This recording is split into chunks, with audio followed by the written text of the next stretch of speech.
Hi, I'm Kevin Macpherson. Welcome to my studio. Today I'm going to take you on a tour of me painting a portrait. I find it very challenging every time I paint a portrait, and that's one of the reasons I'll try it. I'm known as a landscape painter, but I'm known as a painter. I don't like to have myself pigeonholed. So every challenge we do improves our painting and makes us a better painter. So come join me and let's see where this process takes us.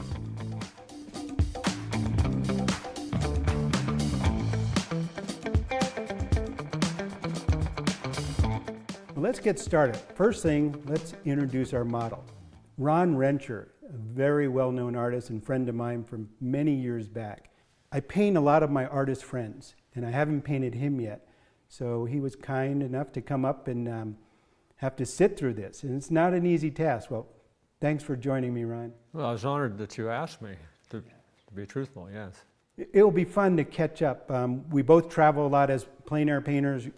We're always going around the world, and it's funny that in Taos, my home base, I rarely see lots of my friends. So a lot of times we'll end up seeing each other on a road in an exhibition. So one thing I love to do when I'm painting, I like to paint real people. I don't like to paint paid models. For one, I don't like to pay them. So you're not getting paid, Ron, first of all.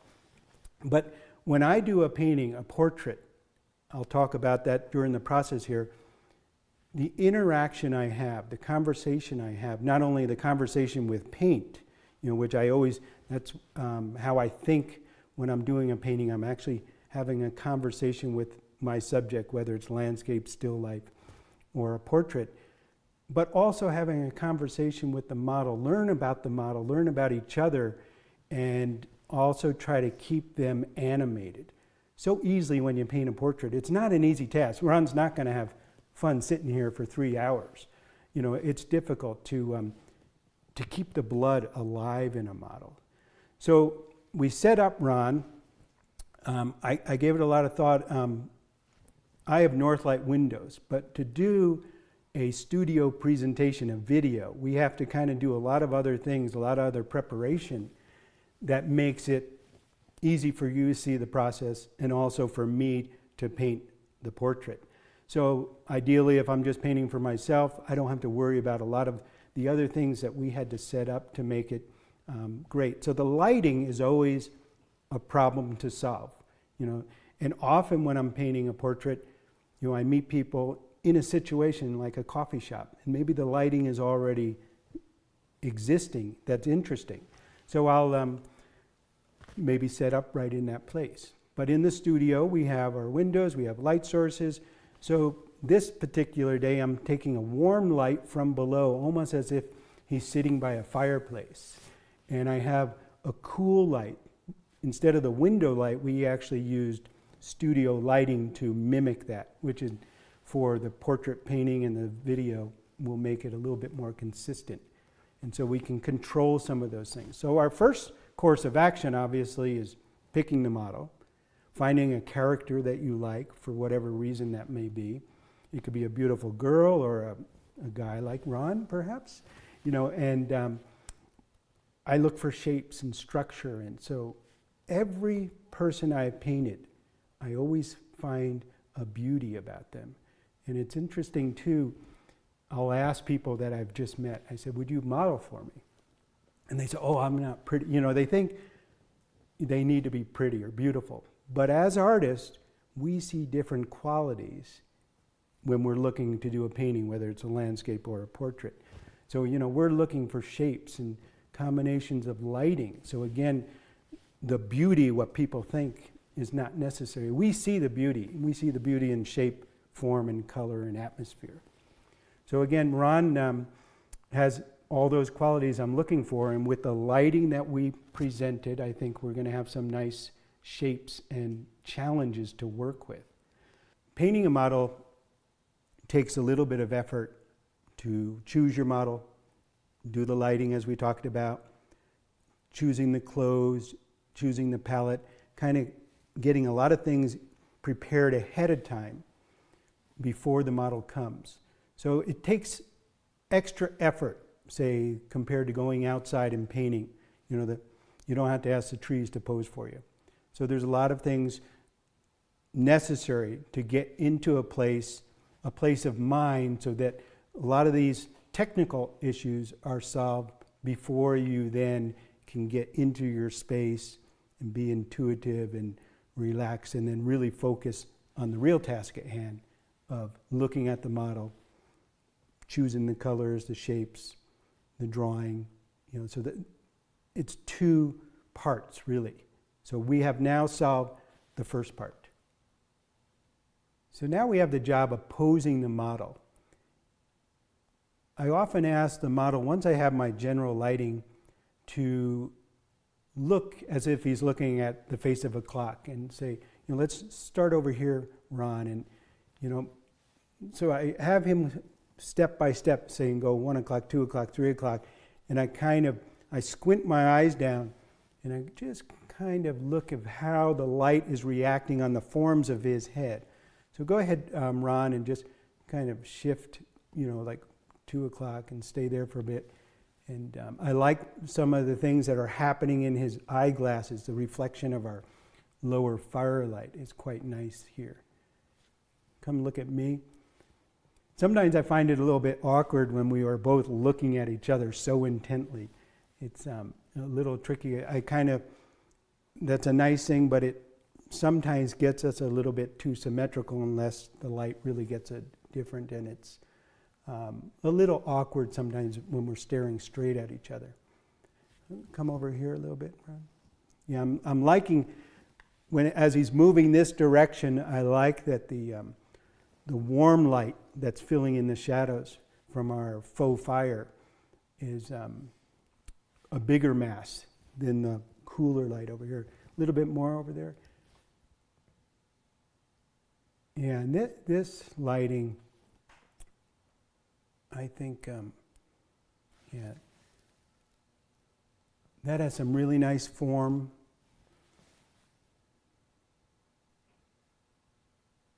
Yeah, Ron, I think I'm going to have you look at that direction, okay? So on my wall, if you can kind of, yeah, and actually, like right there, Ron, I love there's this little highlight on your glasses. Ron has some nice wireless glasses. And even when you have a frame glasses, it's nice to have it lost and found. And how can I paint his glasses without painting his glasses? And there's just this tiny little highlight on the lower part of your lens, which is nice, in the shadow shape. So that I could see that could be a nice thing. Then I'm looking at the background. You know, I have a lot of clutter in the background in my studio. And how does that clutter become abstract shapes? You know, and actually my little window back there, the blind is actually crooked, and it's a nice bright mark behind him. So the background is as important as every other part of the head or shoulders, which is what I'm going to tend to. So Ron, I like that pose, and I like that I'm seeing just subtle little different temperature changes because of the different lighting sources on your material, and we'll keep it simple in areas, hopefully. I never really know what's going to happen in the painting process, but so that's a good lighting thing. I sense the form. Okay. During the painting process, I'll take many photographs too. You know, ideally, I want to get everything done from life, but you know, sometimes a day later, a week later, you'll see some things that can be improved on your painting. And so to have good reference. And then during the painting process, you know, as we talk and work, you know, there might be subtle little changes in expression or in the lighting. And so it's easy. You don't have to worry about taking too many photos. You may never use them, but it's going to be useful to examine some of your work later, maybe make a bigger painting. You know, like if you were a portrait commission artist, painting from life, I highly recommend. I think the biggest fault in portrait painters are they don't paint from life. And if it's not easy to get the sitter to pose for you, you know, especially an important person. They think they're too important. But you need, if you're going to be a portrait painter, you need to be bold enough and say, I need you to sit in front of me, even if it's just for a couple hours to really get a better painting. Well, let's get started. First of all, we obviously need our materials. I'll tell you the general things I use, and in this particular painting, the specific colors I'm going to use. Generally, I use a very limited palette: red, yellow, and blue, and some grays and black and white. Today I'm obviously using those: titanium white, Portland gray light, Portland gray medium, Portland gray deep, and chromatic black. Today's challenge is challenging enough to paint the portrait. I always find that to be challenging because there's a lot of aspects to overcome. But to make it a little bit more challenging, I'm going to use a very strange palette. I'm going to use permanent green light, cadmium red light, and dioxazine purple as my palette. So they're very odd colors. They're not red, yellow, and blue, but they represent, the green represents my yellow. The purple represents my blue. So it will be a challenge to make that work. So that's one of the extra things I will be talking about during this process. I use a lot of brushes, or at least I put a lot of brushes out, and I often find myself falling into, during the painting process, one brush might just feel better. It's interesting day to day how sometimes the brushes get a different feel to them, and what you're trying to achieve. I use a lot of soft hair brushes, badger brushes. I used to use bristle brushes, but I kind of moved towards a softer brush. And because of a lot of my travels, a lot to Asia especially, I started using a lot of calligraphy brushes. My Chinese artist friends, they would tell me, oh, that's a calligraphy brush, not an oil brush. I said, well, it is now, and so I find that really nice, and I like to incorporate a more calligraphic element within the painting process that I'll be showing you today. I have a pencil that, for drawing, it's a solid lead pencil, just lead. It's just an easy thing without it breaking easily.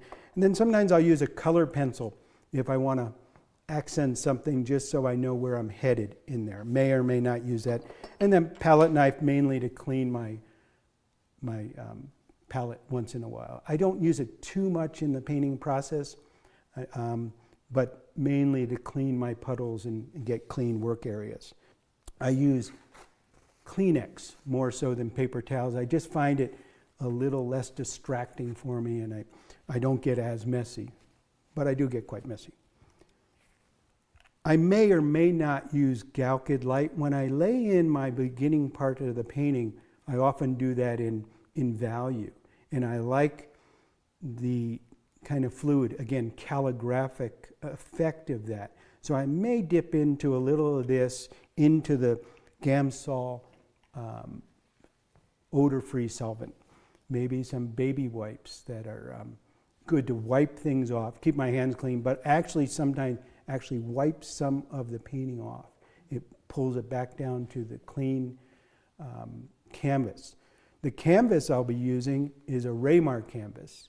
And they make a wonderful canvas. I've been working with them since 1998, since they started. And it's a Clausen's Belgium linen, double primed, oil primed canvas on a panel. And I like that hard surface to work on, and it's great for indoors and outdoors working. I am going to actually use my the palette I work on. I actually will use a canvas that I laid and pre-laid out some colors, and I'll explain that a little bit more thoroughly in a bit. But having it on the white surface, you might be able to see my mixtures a little bit better. And I often use a large canvas as my palette, and then after that palette all covered with paint, I let that dry, and I also sometimes use that as a surface, a chaotic colored surface to actually do a painting, whether it's a landscape or a portrait. And so I keep those in hand. So whatever I get messed on that will be useful in the future. Okay, now when I start, it's how much of the body do I want to get in? How much are just the head and shoulders? Where do I want to place it? The original canvas that I have here, I have many lines on here. This is what I call the magic grid, which I've spoke about thoroughly in other videos. And it's something that I started doing quite a few years ago to help my composition, and I got in the habit, I do it all the time now. It's kind of this armature that's going to suggest certain things, and the lines, horizontal and vertical, are like plumb lines that help me in my drawing also. So it has a lot of benefits. So how big do I want to put the head? Where do I want to put the head?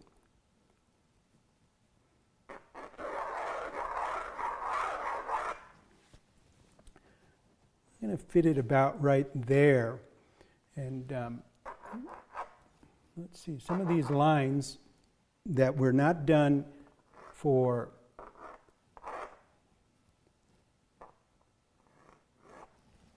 they were not done previously knowing what the exact pose was.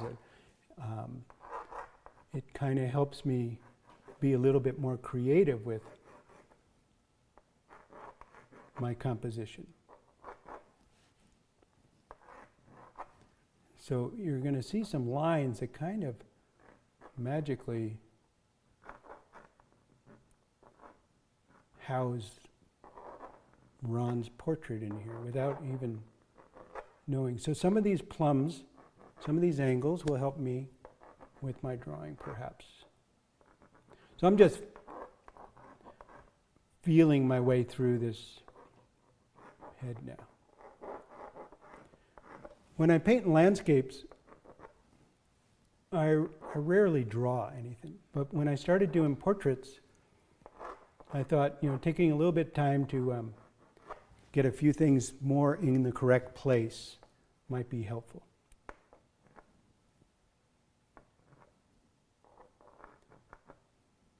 But one thing when I do drawing, whatever the subject is, the drawing sometimes locks us in. We feel we can't draw out of the lines. And I like actually dealing with the chaos and finding my way back and forth.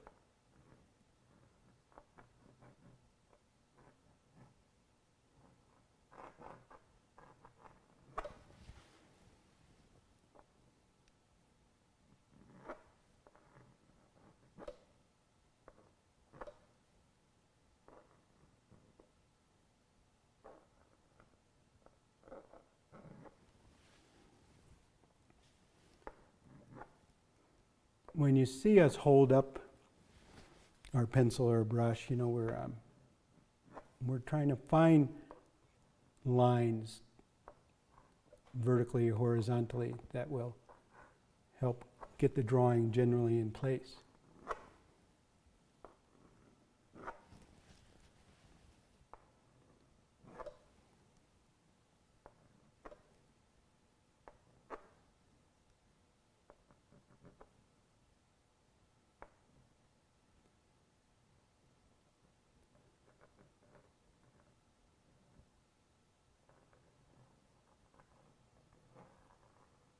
So I do a lot of squinting.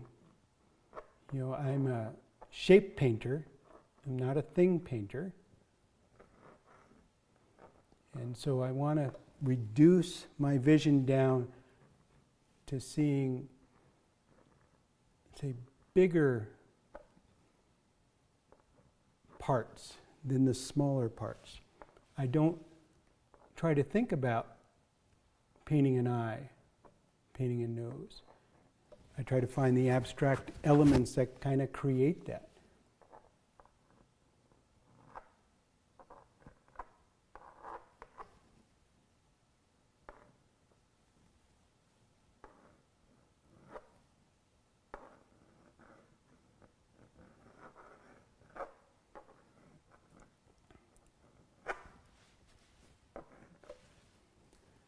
So these lines that I have down there originally, the magic grid that underlies my armature, you see this strong diagonal here?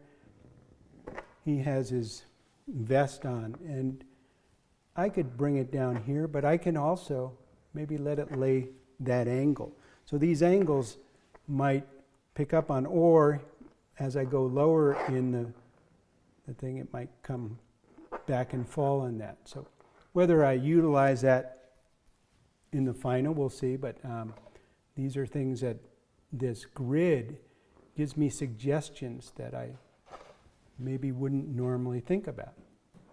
Finding some rhythms and lines and connections throughout the whole painting process.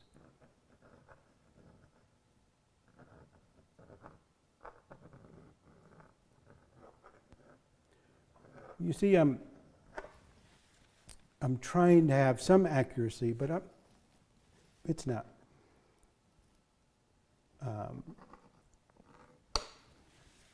Set in stone at this point in time. I'm just finding myself through this painting.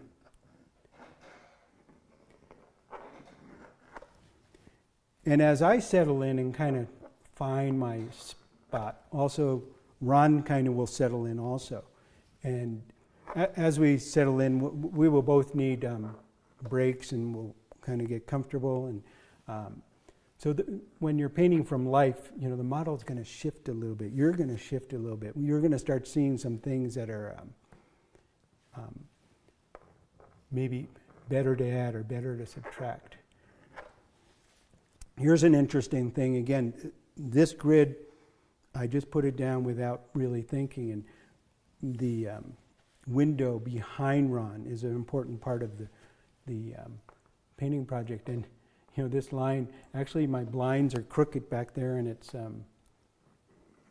this angle is going to represent that kind of nicely. I like this bright shape that is going to be behind Ron's head and give some interest as abstract. And the lighting may change a bit, you know, as we go, and I kind of like what's happening now, so I'm going to take a picture of this.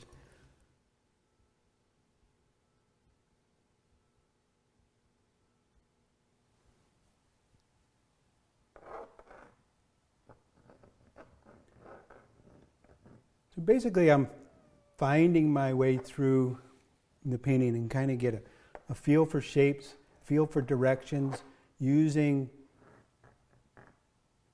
my armature of lines underneath the painting to kind of suggest something, to see some things, to see some angles.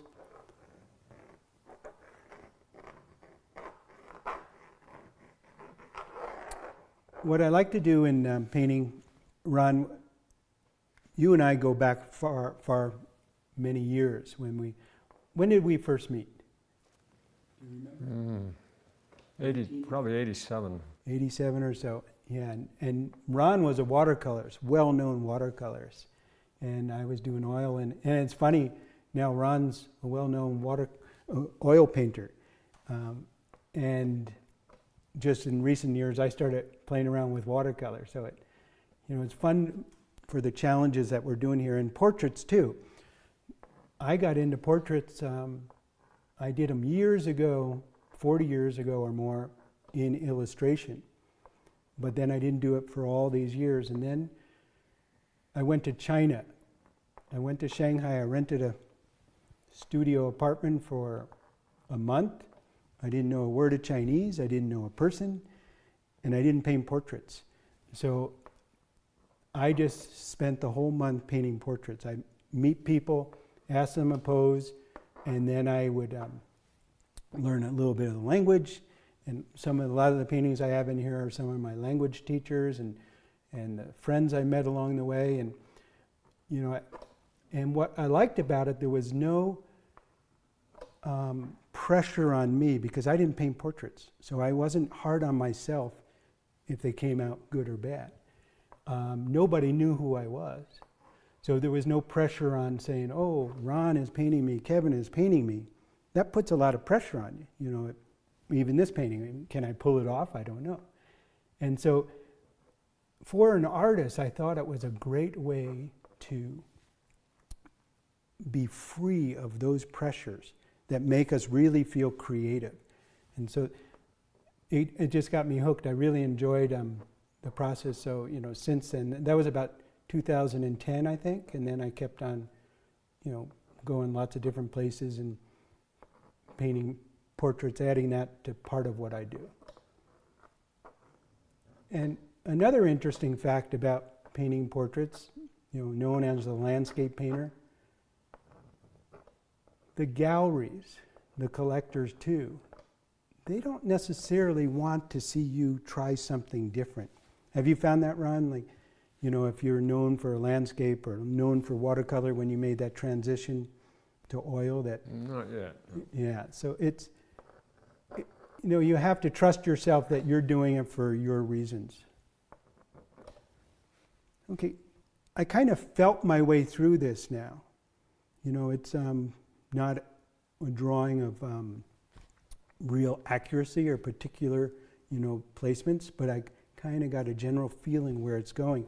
And now I'm going to proceed with actually putting in the paint, and I'm going to start with a gray, neutral, calligraphic start, and just see how I can find the composition of the values throughout this painting.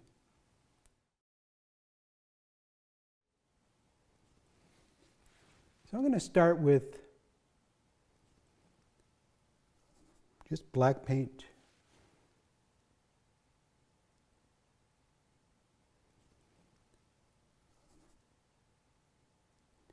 You know, Ron's eye right here has a great shape.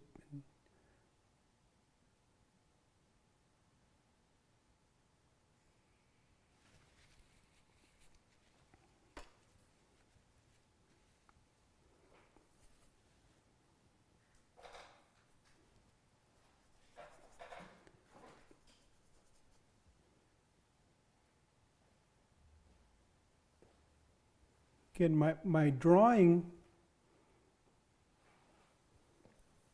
was rough, and now I'm going to roughly get a feeling for the value structure of this painting. And so I have a little bit of turpentine or mineral spirits in my brush mixture just to get a little bit more fluid. And again, I love the feeling of calligraphy.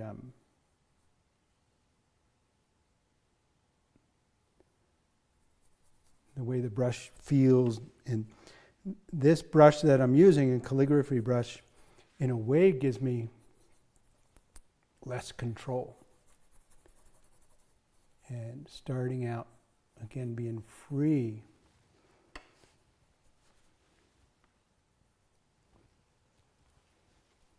makes it fun and less committed. We're feeling my way through.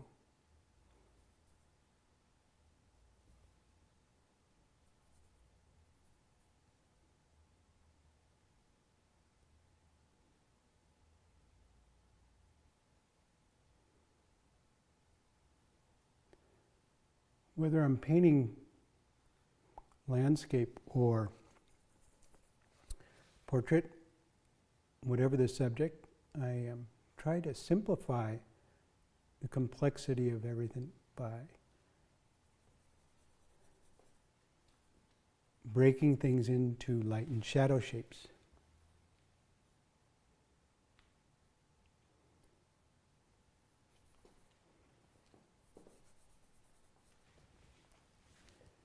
If we can block out our light and shadow shapes, we can simply and quickly get a feeling for the subject. There's a lot of nice clutter in the background that I'm using as my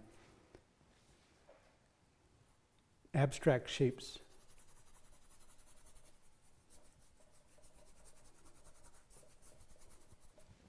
So a lot of the drawing that I put down to start gets quickly disappeared. I like when I can get a feeling of the calligraphy feeling that I've talked about, but also leaving some of the white of the canvas, as part of the final painting. Sometimes as a sketch of a head especially, we don't have to fill in all the marks. Let some of the white, the negative space, be part of it too.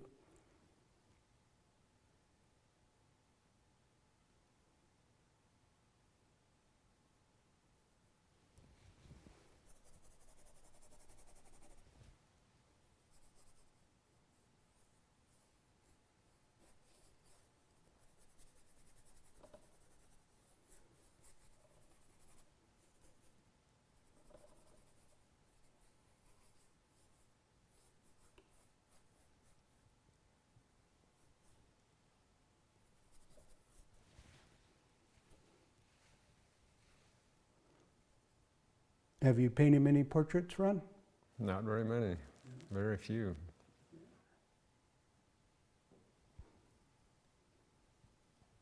And what are you working on now? Landscapes with Pueblo people in them, on the lesser element in the landscape. Yeah, it's nice to have a bit of a figurative thing just for scale and interest and historical. And horses, and sketching horses. Trying to get better at that. Are you doing it from life? Yeah. Yeah. Do you have horses that you work? No, I know a couple that board horses in Talpa actually. Okay.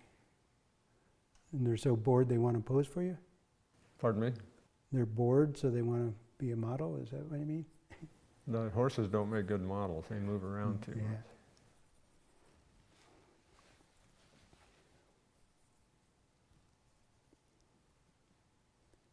One thing that's nice about oil paint, we can move it around, and I like to think of it as, like a clay. It has ability to move, and we can change things much easier than watercolor probably, right, Ron? That's one reason I switched to oils. I wanted a more miscible, miscible medium.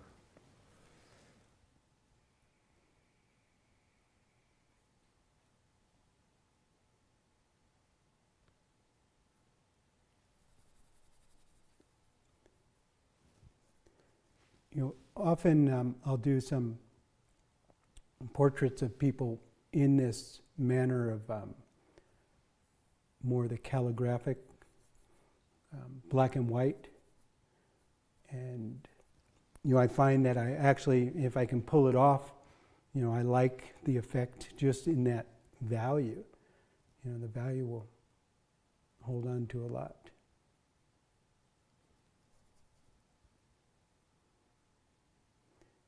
Some of the,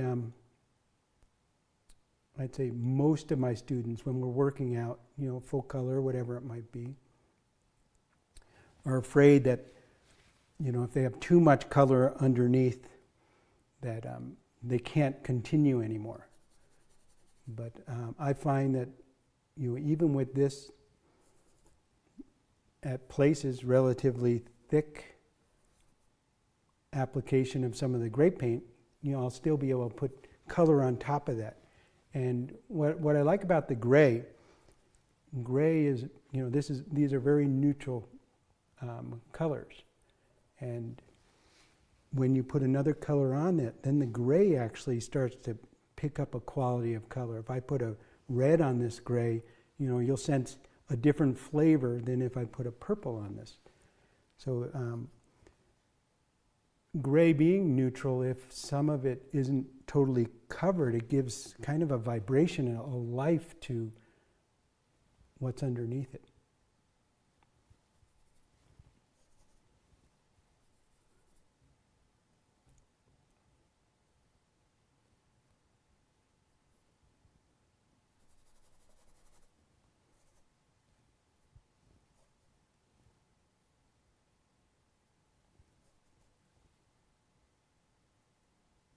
What drew you to Taoist, Ron? Probably the same thing as me, I'm sure.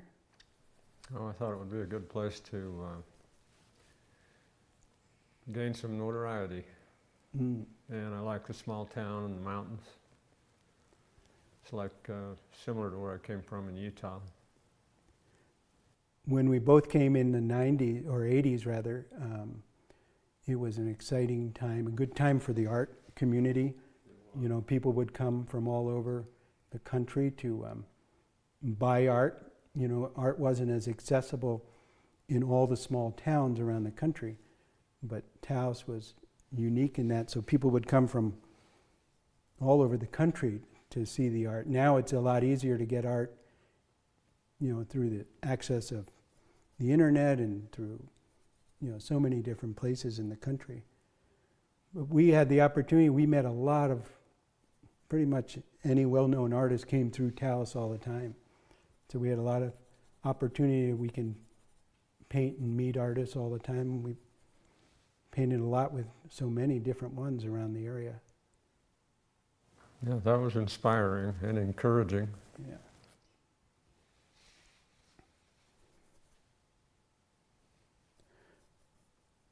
So I like, because of the, I don't know if it's the influence of a lot of my travels, and especially into China, and I like incorporating the combination of line and mass together, you know, for the final outcome. And so if I can keep that quality, I think having some heavy masses and then some linear things, white space and more solid, gray and more colorful combination can give the painting a quality that might be a little bit different.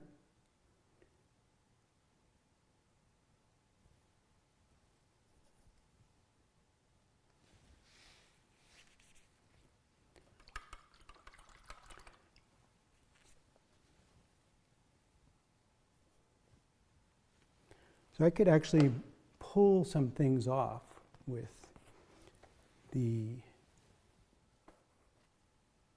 baby wipes. I can re-sculpt some of the shapes. I like the fact of the light behind Ron's head from the window is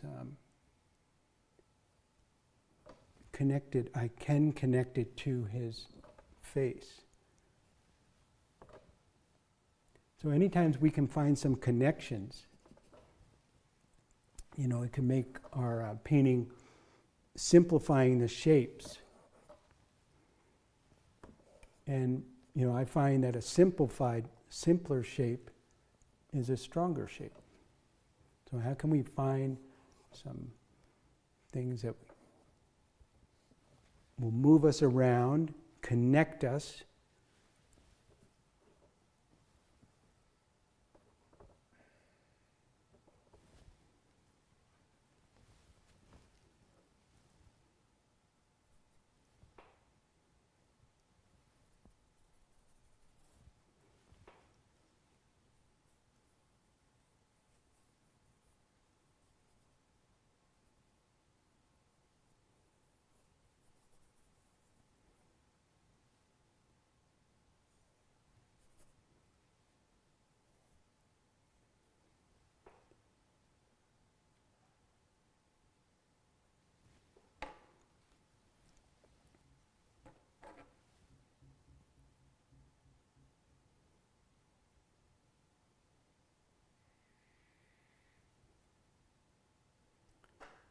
so we're getting to the stage that this is kind of my very rough plan. And you're probably thinking, how much did I pay to watch this guy do this? And I'm thinking, I hope I can pull this off. So every painting we do, at least for myself, I don't find them necessarily easy. You know, it's always has its challenges, and again, that's, I think, one of the joys of being an artist. I think if we found a way that was just makes it happen every time, you know, you'd probably not want to do it anymore. So it's kind of a weird thing, you know, we get good at something, and then, like Ron was such a great watercolors, and then he's tried oil painting, you know, and you have a lot of new things you have to learn and try to challenge yourself that, you know, maybe if we were smarter, we would just stick with something that we would know would be success.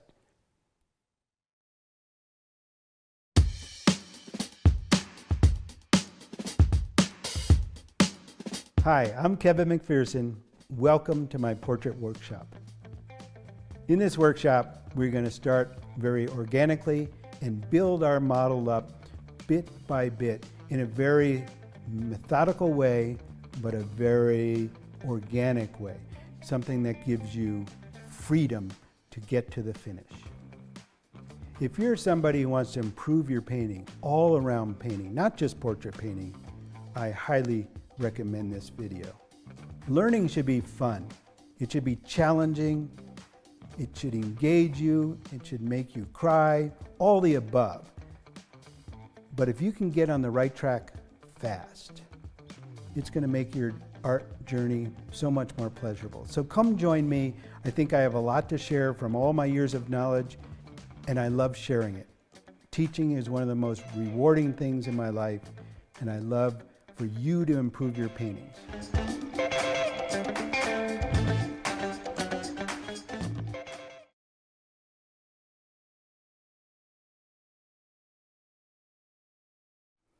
Hi, I'm Kevin Macpherson. I'm known as a landscape painter, but I'm here to share my experience as a portrait painter and give you what I feel is helpful in all forms of painting that we do.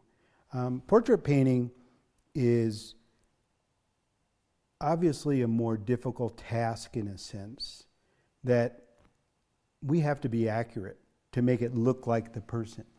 And I'm a real advocate of trying things that are very difficult and more intellectual, and then something that is more intuitive, something that you have to be in the rush of excitement, such as painting a sunset.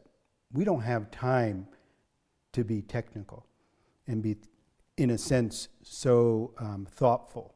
We have to be so intuitive and approach it in the most intuitive, quick way. And then when we step back and we paint architecture, for instance, we need to be more thoughtful and get the drawing right. And both of those, finding the pendulum of being thoughtful and concentrated, and then being very emotional and fast, I think is a good way to balance your approach to becoming a better painter. So portrait painting is something that I started about 10 years ago. I actually focused on landscape painting for most of my career. And then I actually did some travels into China and Asia that just got me excited about painting portraits, because I live in the woods, all I see are trees, and then I went there and all I saw were faces. So I think your environment will push you in certain directions that you will find something that is you're passionate about.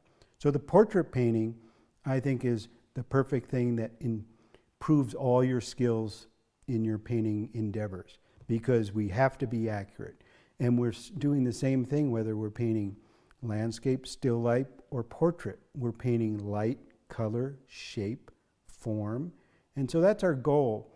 And I'm going to be sharing you that process along the way in this upcoming portrait painting. It's interesting, my approach to choosing a model might be very different than many other what we would call portrait painters. Every portrait I've done has a story, is a real life person that I've engaged with. Everything about painting I feel is a sense of connections. The way I try to teach you to connect parts of the painting to make a whole complete composition is important. How we connect color by using a limited palette makes connections, relationships with all the colors that create harmonies to make a painting interesting, no matter what colors we use. And choosing a model is the same thing for me. I'm not interested in necessarily hiring a paid model. I painted many of my friends, and I paint many people I've never met before. And it's those connections that as I'm painting that I find really interesting, a new path for my life to make it adventuresome and challenging. So along the way, I just meet people, I tell them what I do, and I say, would you pose for me? And during that process, I have a conversation with them. I make real connections with them, and we create a new entity. Basically, the painting is not the model, it's not me, but it's a combination of us. I often have my model sign my painting because it's a collaboration. You know, they're working hard to do it, and then, you know, I'm working hard, and it's really an intimate connection. You know, I've had many of my models cry during the process because I'm staring at them so intently. You know, that I couldn't be a model. That would drive me crazy, having someone look at me that closely. But, you know, there's a real connection that happens with painting a live model. So every painting I look at in my gallery of collection of finished paintings, I have a story, a good memory of that. So that's how I choose a model. I like, it could be a beautiful girl or a, you know, obviously a rugged man, you know, is an easier person to paint probably because, you know, you can see the form sometimes, especially older people.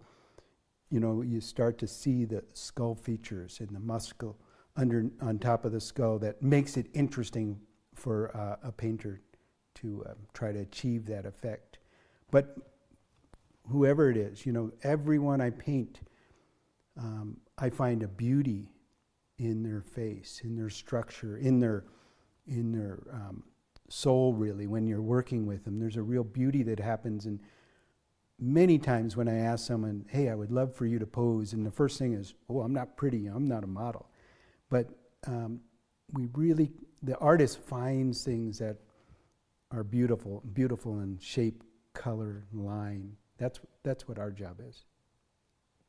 Often when I am doing everything, you know, I'm always looking for visual patterns. You know, I'm very sensitive to seeing things, objects, shapes, colors, not necessarily people and, you know, the thing, but how light and form come together, how atmosphere adds to that quality too. So whenever I'm out looking for a painting or doing whatever, having a drink of coffee in a shop, and I see someone, the light coming across their face. So, you know, I take visual references of all the different lighting situations that I may see. So when I pose a model, you know, sometimes I think back, you know, I remember the light coming in from this window in a church or something, hitting this lady and coming across. You know, that could be an interesting pose. So lighting is really a major factor in the posing of a subject. I like to have, you know, some light describe the form on the head. Maybe it's even all in shadow, and there's this little piece of light that falls across the arm and the shoulder and reflects on here. You don't know until you see it. So when we light it, I'll try different things. I'll walk around, you know, many different angles of my model, and especially when it's in the studio itself, we can control that situation. So we have options to put multiple light sources and keep a library in your mind, or now easy enough on your iPhone or something. Take so many pictures. When you see a lighting effect, like someone's the light hitting a bright yellow shirt, and you see that reflection underneath their forms. You go, boy, that would be great for a pose of a painting. So when you're back in the studio, maybe you could recreate that same event. Put some bright colored clothing on your model and strong reflected light filling the shadows to make it interesting for yourself. So keep mentally always thinking, and also take lots of reference photos so you can use that in future poses. I'll do lots of doodles, when I'm wherever I'm at. I was in trouble as a kid. All my homework assignments were just filled with doodles. Actually they were kind of interesting. I often do my teacher often within the math homework and stuff. And I think they enjoyed sometimes looking for the math problems through all those doodles. I wouldn't say I'm much of a sketcher, more than just doing little sketches to kind of find my way, kind of get familiar with the subject. So before a portrait, if you spend a few minutes, 5-10 minutes, just kind of sketching, looking for the lights, the shadows, some details, maybe focus on the eye a little bit, get familiar. I'm not trying to make a great sketch for a sketch in itself as being an art form, but it's really just a matter of me learning a little about my subject. And it doesn't take a lot of effort, and it doesn't take a lot of tools, pencil and paper. And you could do that all the time, and it will improve your drawing proportions perhaps, but it will just improve your sense of seeing and looking. And that's the job of the artist. We need to be much more sensitive in how we see things than the average person. The painting I'm going to do today is a friend of mine, Ron Renscher, another fine artist. Again, having a connection with the person and a conversation, looking for the color, and also having a conversation with him to keep him alive, active, so that we both are engaged in what we're doing, I think is an important thing. And so when you're watching this process and you see me talking, I'm not worried that he's moving a little bit, this way or that way. I don't try to make them so rigid where, they lose their vitality and my action of actually doing it. Sometimes there's moments that, when a model is really moving about, we have to settle them down and say, okay, look back at that spot. Or now I'm going to paint your eye. I want to focus on that. But I like the actual movement and life of the model that, I'll just look for the little twinkle in the eye, the little upturn of the lip that maybe will give it a little life about. So how I start my painting is I'm settling into the process. The model is settling into the process a little bit. So I like to start out finding my way with a pencil. I'm drawing and feeling my way through the forms and the placement, where it's going to lie on the canvas, how it will interact with the armature that I have created as a starting point. But I'm very fluid with it and very organic and very non-committal as I start my process. Then from there, I will, once I get the placement and the lines there, that I will not put in firm, because I don't want to be locked in there like coloring in the lines. I want to have freedom the whole process of this painting. I don't want, it's almost like the last stroke is put in the right place. But from there, I start with the big picture, and I move and move like I'm sculpting until I get to what we would call the detail, which is smaller and smaller shapes. So I will start then with breaking up what I feel is the most important aspect of representational painting, is the light and shadow.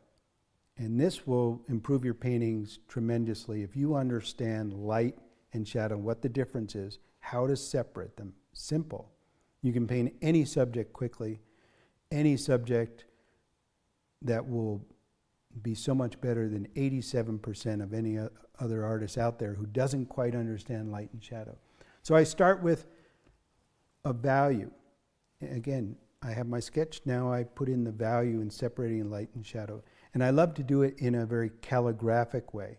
Again, feeling the forms, finding the rhythms that are in the subject and how it will fit on the canvas. So I kind of exaggerate those calligraphic rhythms in there and how it moves.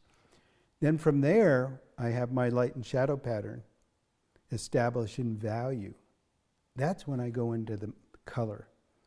And the color lives in the value. The value is the host family for color. So a great colorist really understands value. So many people I've seen advertise themselves, oh, I'm a colorist. Their paintings are just, in a sense, a garish collage of too many colors, no harmony, and then also a very misunderstanding of value, how color has to fit into that value family. And when you can understand that too, then you'll see the great improvement in your painting. So I love color, but it has to be correctly placed, correctly related to other pieces of color within the whole painting, and then definitely related to the proper value. So as I build those pieces, I will usually start with my shadows first, because I want to keep those two families separate. So I have my gray pattern, I'll fill that in with color. And then I'll see how the light shapes then relate to those, and then I'll do my light family. So I like to keep it separate. In this painting, I'll actually be working with a limited palette, and I want to show you that what we think of flesh tone is just relationships of how light and color, how the color of the light will affect flesh tone or any of the objects in our painting. For instance, the blue shirt won't necessarily be blue in color. It depends on what the color of the light is. So knowing what a flesh tone is means nothing, because it's how the light and the air and the reflected light affect each one of those planes. So I will show you it with the limited palette, how we create our own environment, our own mood that we want to create, and the relationships of color that tie the painting together in a beautiful, harmonious way, working with this unique limited palette. So I continue to hone down, like I'm sculpting, with the big mass of clay and carving into. I love carving into it. I want the painting to feel like I'm sculpting. I want you to feel my thumbprint. Like Rodin sculptures, you can see his thumbprint on the sculpture. And I want my painting to look like a painting. That when it's done, I want you to feel the strokes that I put, see my thumbprint that I put down on the canvas with my pieces of paint. To me, I want a painting to feel like a painting. My process is what we would call alla prima. Ideally, I think the way I work, if I work really focused and thinking, 3 hours is, I'm exhausted mentally. And, a model can't really sit much longer than that. So if we are going to do a large painting, maybe we work in sessions, but I like to, ideally, if I'm working inside, outside, landscape, portrait, to try to work as focused and alla prima, wet into wet, all in one session. And if I can solve all my problems, finish the painting on site in front of the model, that's my ideal way to work. Obviously, if we're working bigger and a more complex composition, we have to work in maybe some layers. I prefer to always keep it wet, and if I come back the next day, I may have to overpaint areas and then rework that section wet into wet, so the shapes come together, the edges move the way I want them to be moving. Portrait painting, many portrait paintings I've done for commission, where someone's hiring you to paint them. They see what you do, they love what you do. It's the job then becomes obviously a task to capture as much of the likeness of that person. It's interesting if you look at some artists or models who have been painted by many different artists. You know, if we had 10 different artists all painting the same person, they would each have a very unique look because it's the artist's interpretation of that person too. Likeness, we can get a likeness if we really get our drawing accurate. You know, that's what's really going to separate something that looks like the person or almost looks like the person. But, you know, a photograph sometimes, even when you photograph yourself, there's certain ones that feel like it's more you and some that don't. You know, even a photograph that's capturing exact. So there's a lot that goes into a painting that is not just capturing a likeness. Yeah, I like when I do capture a likeness, but many people who I don't even know personally, you know, I walk away with a painting that feels like a painting, feels like I captured a spirit of a person, and you know, it's in a way a hard question to answer exactly. We can get lazy and accept that, oh, I wasn't trying to capture the person because actually my drawing was off. You know, so we can make some excuses. So finding that balance of accuracy and emotional input, I think, is important. How do we know when our work is finished? Often it's dinner time. That's one reason. That's one way to detect it. But as I build my painting, you know, starting from the big to the small, you know, I try never to use the feeling or the word of detail, but more rather I start with big shapes and I carve them down into smaller and smaller shapes. And literally, you know, as I'm moving in my painting, I like to build my painting as a whole, coming down to that last stroke, wherever that may be. And I'm relating, I'm taking, maybe when we're filming, you'll see me move my brush, and sometimes I put it up, you know, and I don't put a stroke down. That's because I was thinking I need a stroke there, and I realized I don't, you know, and I'm looking how the whole painting reacts with all the parts, how they're related, how this light shape is needing maybe a balance over here, how my shapes need to be refined, how my drawing needs to be improved, the proportions need to be moved over a little bit. So the way I finish, I say, is the shape correct? Does it need adjustment to the edges? Is the color correct? Is the temperature need to be a little bit warmer here? Is the value a little bit too high? So my mind is always asking myself those questions as I go around, and eventually I feel as I've corrected all the parts, you know, I fix one and then I realize this needs it.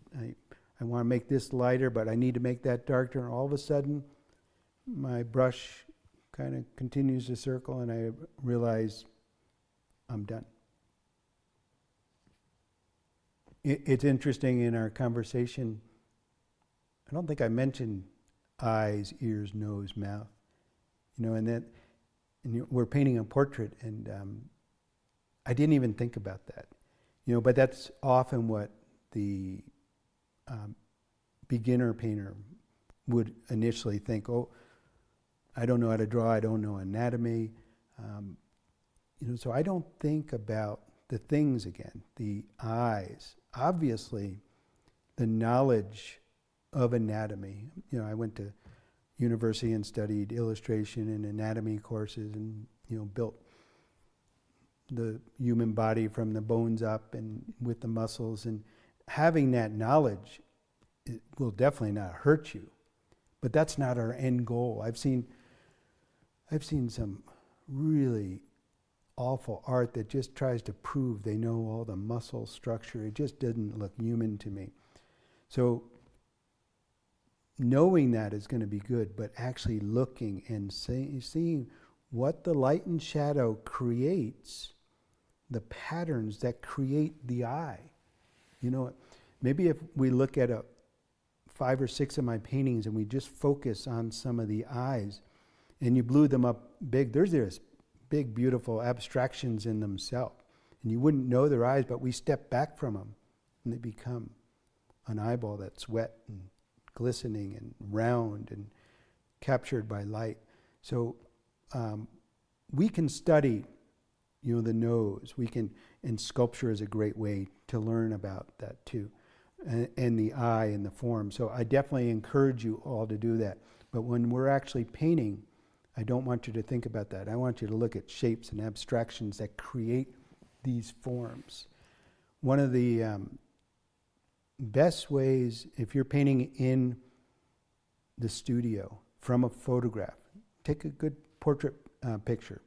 I want you to paint the painting upside down, put the picture upside down, and don't turn it up right side up until you're totally finished. I got to trust you'll not do that. And you're going to complain the whole time. I've had some of my students just whining for 3 hours. And then when they're finally done, turn that painting upside down, right side up. And I literally had many of my students fall into tears because they had no idea how beautiful, how accurate they painted that head by only painting abstract shapes.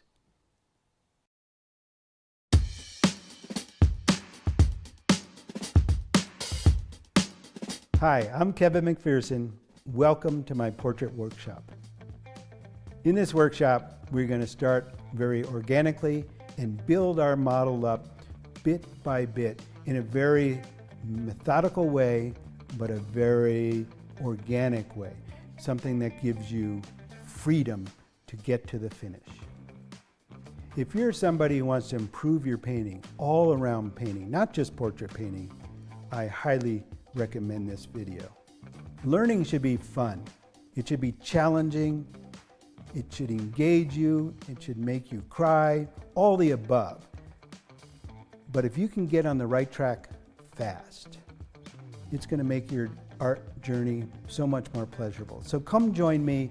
I think I have a lot to share from all my years of knowledge, and I love sharing it. Teaching is one of the most rewarding things in my life, and I love for you to improve your paintings.